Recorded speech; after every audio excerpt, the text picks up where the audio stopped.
Pour rencontrer notre chef de la semaine, Aymeric, une seule adresse, l'ambassade d'Auvergne située au 22 rue du Grenier Saint-Lazare dans le 3e arrondissement. Un numéro de téléphone pour réserver, pour savourer sa carte qui change tous les 2 mois.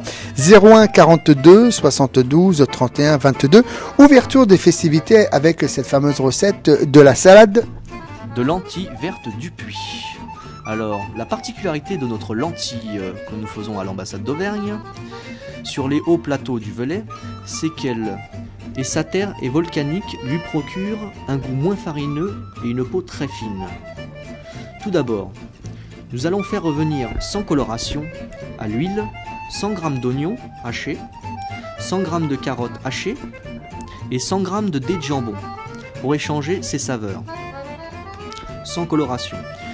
Une fois suées, nous allons ajouter les lentilles puis les remuer. Alors, les lentilles, excusez-moi grand chef, est-ce que préalablement on doit les faire tremper la nuit, 12 heures, 6 heures ou pas du tout? Alors justement, ça allait être un petit conseil que j'allais vous donner. Le mieux, c'est de les tremper la veille dans l'eau. Ça permet d'accélérer la cuisson. D'accord. Est-ce qu'il y a autre chose? Est-ce que par exemple, dans le trempage, on peut y ajouter par exemple un oignon blanc ou pas du tout? Ou ça n'a aucune importance? Je ne pense pas. Non, il faut les laisser juste dans l'eau. C'est suffisant. Justement, le goût va être apporté par cette garniture aromatique que nous allons faire suer. Donc on prend les lentilles trempées la veille, on les égoutte, on les rince. Tout à fait. Et on les ajoute à notre garniture aromatique suée. Donc c'est un peu comme un riz pilaf en fait. Le départ est un peu comme un riz pilaf. Oui. Ensuite, nous allons ajouter 3 fois son volume en eau. Alors de l'eau froide ou on peut de l'eau froide, très important, de l'eau froide. Nous allons ajouter une branche de thym, une feuille de laurier et laisser cuire à couvert pendant 30 minutes sans oublier de saler à mi-cuisson. Un légume sec se sale toujours à mi-cuisson. Alors la raison? La raison, c'est que si on le sale dès le départ, ça empêche le légume de cuire. D'accord. Et la cuisson, je suppose qu'elle doit se faire très lentement, très lentement. Point du feu. Voilà. Il faut le laisser cuire à couvert pendant 30 minutes, tout doucement. Et une fois que nous arrivons au terme de ces 30 minutes de cuisson... Alors, une fois que les lentilles sont cuites, il faut les refroidir très rapidement pour couper la cuisson. Donc ça, on les rafraîchit. Tout à fait. Les laisser égoutter une bonne heure, car pour faire une salade de lentilles, il faut des lentilles très égouttées, sinon on va se retrouver avec une vinaigrette à l'eau. Bon. Pour la vinaigrette, il faut tout simplement prendre dans un saladier 5 centilitres de vinaigre de vin, 2 cuillères de moutarde, sel, poivre et le monter à l'aide d'un fouet avec de l'huile de noix. Il faut à peu près 3 décilitres d'huile de noix. Mélanger les lentilles, une fois la vinaigrette terminée, excusez-moi, il faut mélanger les lentilles égouttées avec un oignon finement ciselé dedans. Est-ce que l'oignon, oignon rouge, oignon jaune, oignon blanc, oignon blanc. Un oignon blanc, tout simplement. À côté de ça, dans une petite poêle, il faut faire revenir quelques lardons, légèrement croquants. Donc c'est juste comme ça saisi sur le... Juste saisi. Pas d'huile pour les lardons.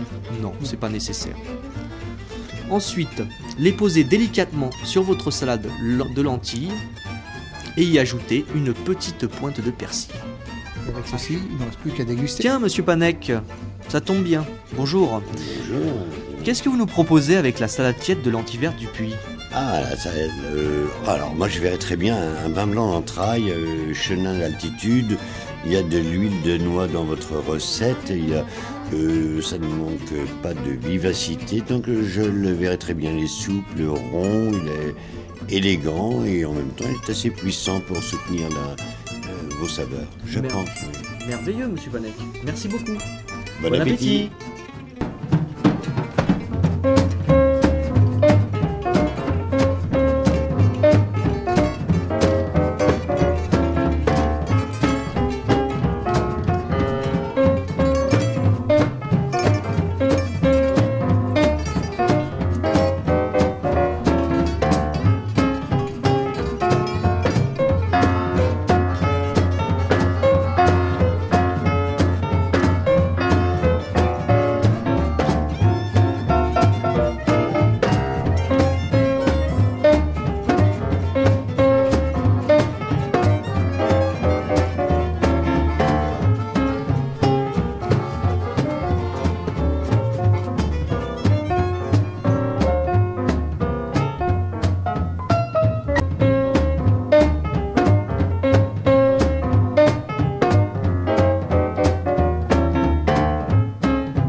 Émeric, notre chef de l'ambassade de Bonjour d'Auvergne. Bonjour. Alors, vous allez bien? Très très bien. Bon, alors aujourd'hui, d'abord je tiens à rappeler à nos auditeurs que vous êtes toujours le grand chef au restaurant l'ambassade d'Auvergne, situé au 22 rue du Grenier Saint-Lazare dans le 3e arrondissement. Pour réserver et pour savourer votre cuisine, un seul numéro de téléphone, le 01 42 72 31 22. Et aujourd'hui donc, blanquette d'agneau au roquefort. Tout à fait. Alors nous, à l'ambassade d'Auvergne, nous utilisons de l'agneau de Lozère. Celui qui est élevé sous la mer. Tout à fait. Qui ont la particularité d'être élevé sous la mer, donc nourri au lait maternel, ce qui nous donne une viande très goûteuse. Pour la blanquette, il nous faut des morceaux de 30 grammes pris de préférence dans l'épaule, car c'est le morceau le plus tendre. Il nous faut 2,5 kg de morceaux d'épaule. Il faut mettre la viande dans une cocotte avec de l'eau froide, à hauteur, et la porter à ébullition. On écume bien en fait cette eau, hein. On enlève toutes ces impuretés, on la passe à l'étamine on va dire.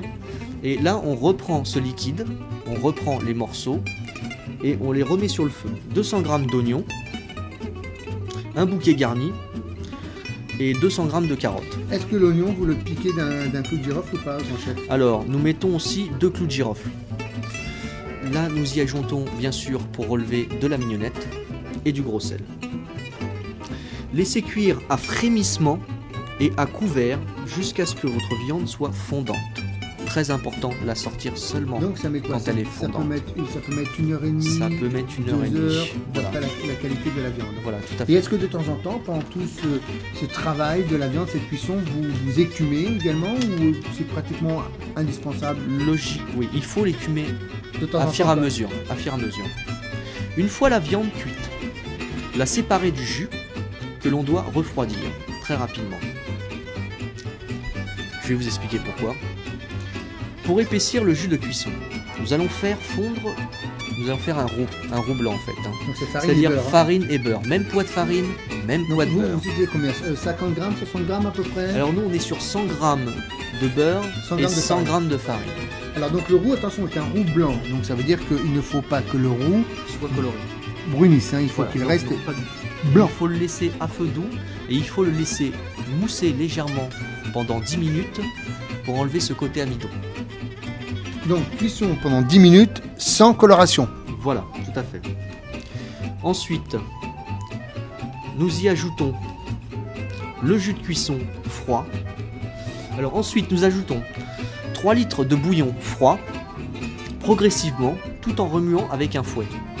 Pour épaissir, pour que le roux fasse la sauce avec le bouillon. Voilà, on appelle ça un velouté en fait. Voilà. Pour ne pas, et tout doucement, progressivement, tout en fouettant pour ne pas avoir de grumeaux.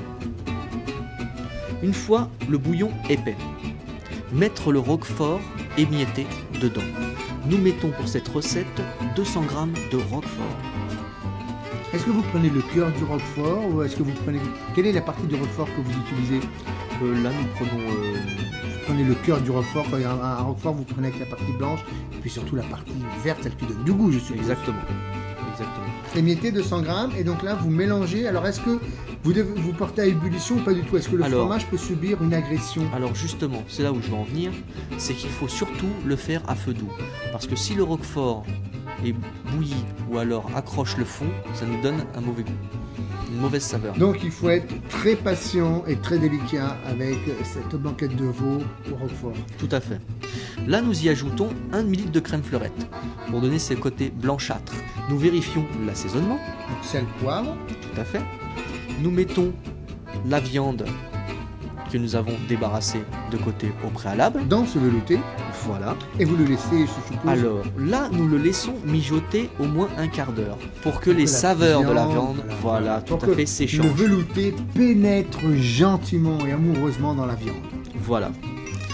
Bonjour Monsieur Panek, qu'est-ce que vous nous proposez avec la blanquette d'agneau de Lozère au roquefort? Au roquefort, alors là ça me donne une petite idée sur un vin rouge, un côte de Millau. Un côte de Millau avec un très bel assemblage, suffisamment puissant pour soutenir la force du roquefort et la tendreté de la viande cette sauce un peu crémeuse, un petit roux blanc, au roquefort. Moi, je ferais très bien un côte de Millau.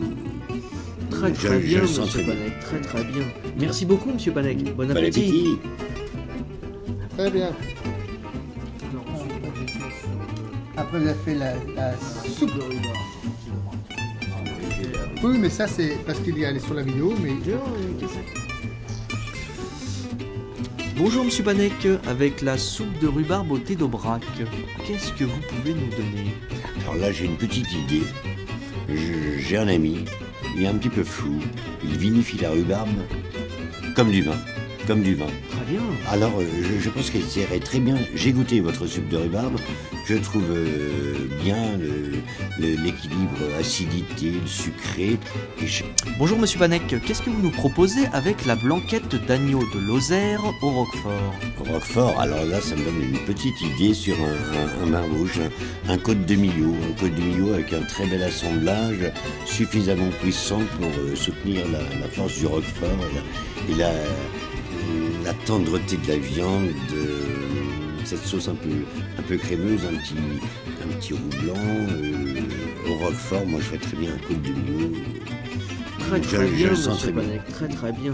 Merci beaucoup, monsieur Panec. Bon appétit. Très bien. Après, vous avez fait la soupe de rhubarbe. Oui, mais ça, c'est parce qu'il est allé sur la vidéo, mais... Bonjour monsieur Panec, avec la soupe de rhubarbe au thé d'Aubrac, qu'est-ce que vous pouvez nous donner? Alors là, j'ai une petite idée. J'ai un ami, il est un petit peu flou, il vinifie la rhubarbe comme du vin. Comme du vin. Très bien. Alors, je pense qu'elle irait très bien. J'ai goûté votre soupe de rhubarbe. Je trouve bien l'équilibre acidité, sucré. Et j'ai retrouvé le même dans ce vin de rhubarbe de chez Michel Moine. Un millésime 2004 qui irait très bien, qui est vraiment ferait un très bel équilibre. Merveilleux, monsieur Panec. Merci beaucoup, monsieur Panec. Bon appétit. Beaucoup, monsieur Panec.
Toujours en direct avec notre chef de la semaine, Émeric, le grand chef à l'ambassade d'Auvergne, situé au 22 rue du Grenier Saint-Lazare, dans le 3e arrondissement. Un numéro de téléphone pour réserver qui est le 01 42 72 31 22. Aujourd'hui, grand chef, soupe de rhubarbe au thé d'Aubrac. Oui. Alors, c'est une recette en fait qui est assez facile à réaliser et que les auditeurs peuvent savourer depuis quelques jours en direct sur notre site de la radio. Oui, alors la particularité de cette recette en fait, c'est de manger cette rhubarbe qui est un produit très acide en général. C'est de manger cette rhubarbe tout en douceur avec une pointe d'acidité. Et le thé d'Aubrac à la plante de calamante apporte une fraîcheur sauvage et authentique. Donc là on ne travaille qu'avec du travail avec des ingrédients frais. Hein. Tout à fait. Alors tout d'abord, il faut éplucher et tailler la rhubarbe en morceaux de 1 cm de section. Voilà, et puis là, il suffit uniquement de vous voir à l'œuvre sur notre site internet, puisque c'est la vidéo que nous avons réalisée ensemble. Ensuite, mettre dans une casserole les 2 litres d'eau, les 3 décilitres de vin blanc. Et pour le vin blanc, est-ce qu'il y a une particularité, un vin sec, sucré, un vin d'Alsace Alors, de préférence, un vin sec, un vin de table. C'est pas la peine de sortir la grande bouteille de la cave. On préfère la déguster, hein. Voilà, exactement. Ensuite, donc, je répète, nous mettons les 400 g de sucre, les 3 décilitres de vin blanc et les 2 litres d'eau. Et nous portons tout ça à ébullition.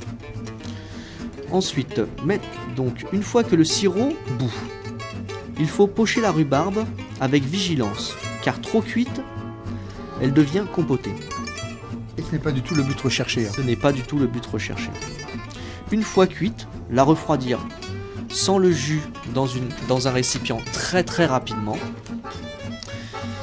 Le sirop, le refroidir également. Et une fois le tout très froid, bien reposer, donc quelques heures au réfrigérateur. Tout à fait. Même une nuit, on peut. Est-ce que c'est une recette que l'on peut préparer la veille pour le lendemain si l'on a des invités? C'est encore mieux. C'est encore mieux. Une fois le tout bien refroidi, nous y ajoutons les 3 décilitres de thé d'Aubrac. Et si nous n'avons pas de thé d'Aubrac, grand chef? Alors, justement, si jamais nous n'avons pas de thé d'Aubrac, il est possible de faire la recette avec une botte de menthe au niveau du pochage du sirop. C'est-à-dire qu'on met la menthe au début avec le sucre, le vin blanc et l'eau. Tout à fait. Bonjour Monsieur Banek, avec la soupe de rhubarbe au thé d'Aubrac, qu'est-ce que vous pouvez nous donner? Alors là, j'ai une petite idée. J'ai un ami, il est un petit peu fou, il vinifie la rhubarbe comme du vin. Très bien. Alors, je pense qu'elle serait très bien. J'ai goûté votre soupe de rhubarbe. Je trouve bien l'équilibre acidité, le sucré.